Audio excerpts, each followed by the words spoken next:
Hello and welcome to another one of the Michigan Military Technical and Historical Society Museum COVID-19 shutdown videos. Today we're going to take a look at this exhibit where we talk about the German and Italian POWs that were housed here in Michigan during the Second World War.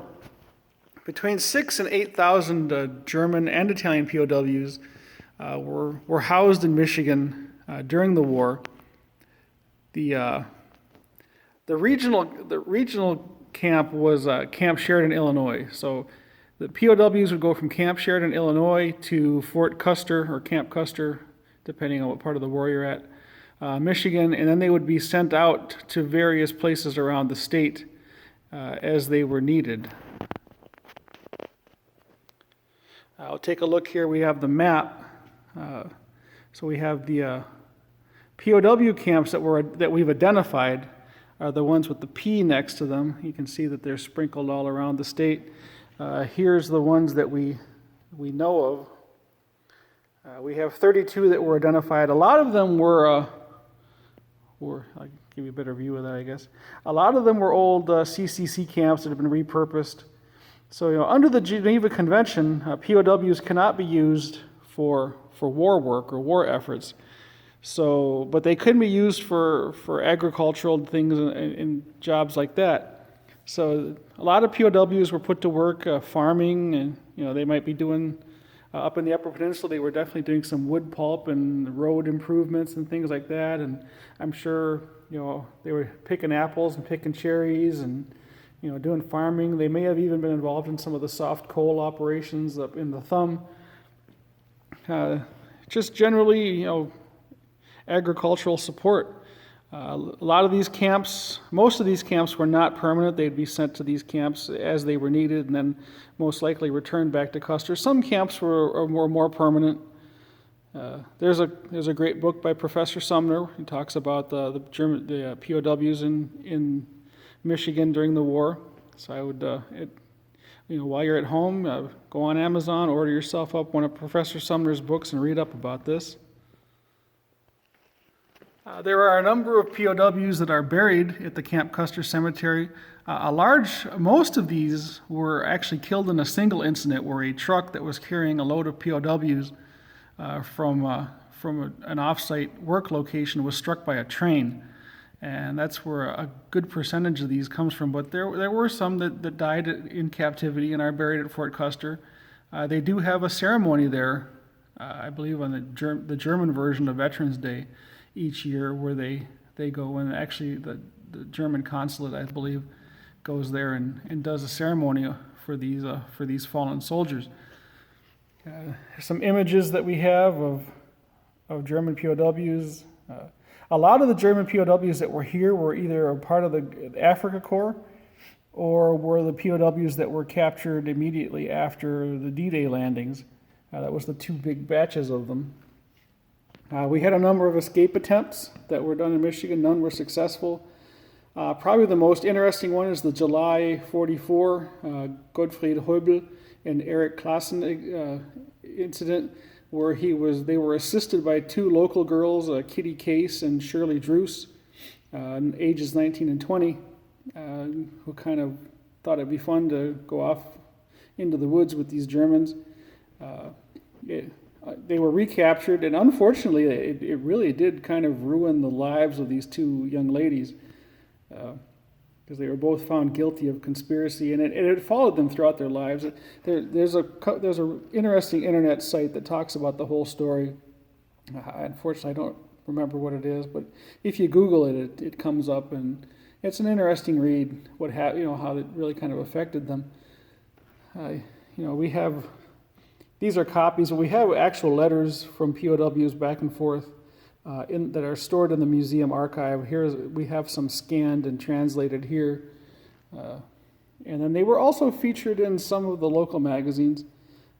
We have a copy of the Ford Times here that talks about them.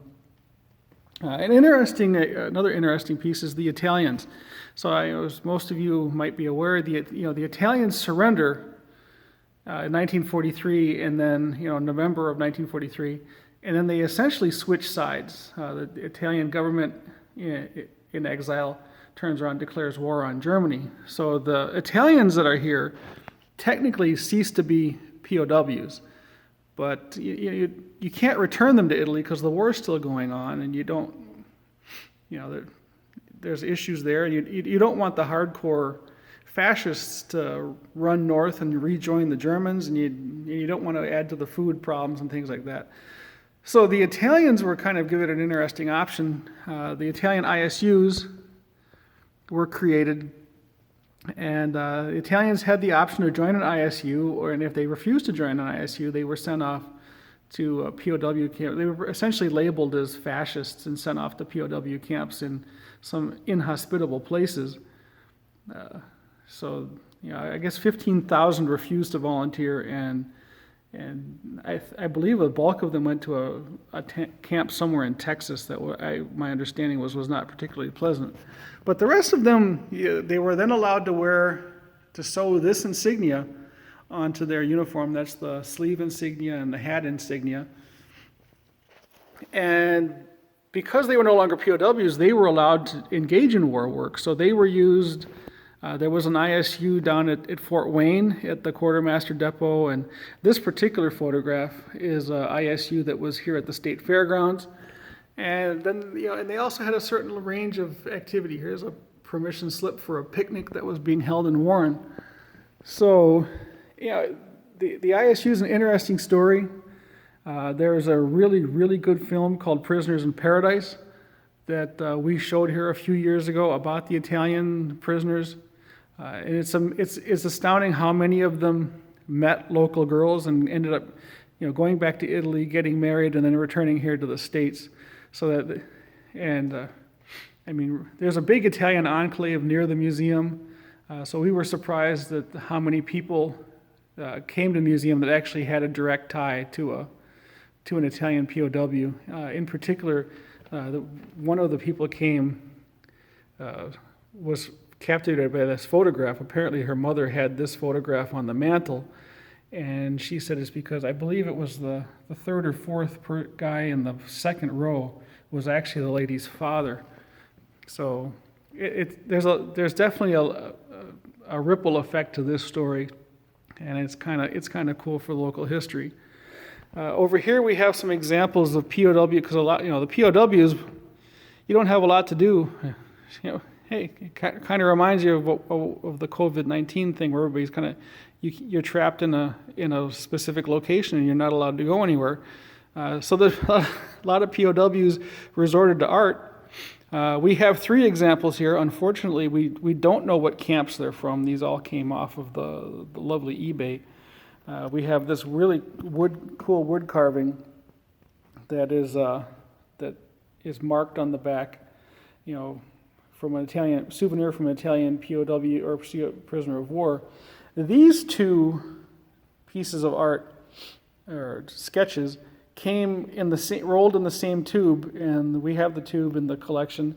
And the tube says "Pictures of Reina" by a POW, and they were rolled up and in the tube. And you can see that they're 2. It's obvious that we had 2 different people with very different styles who were probably sketching off of the same photograph.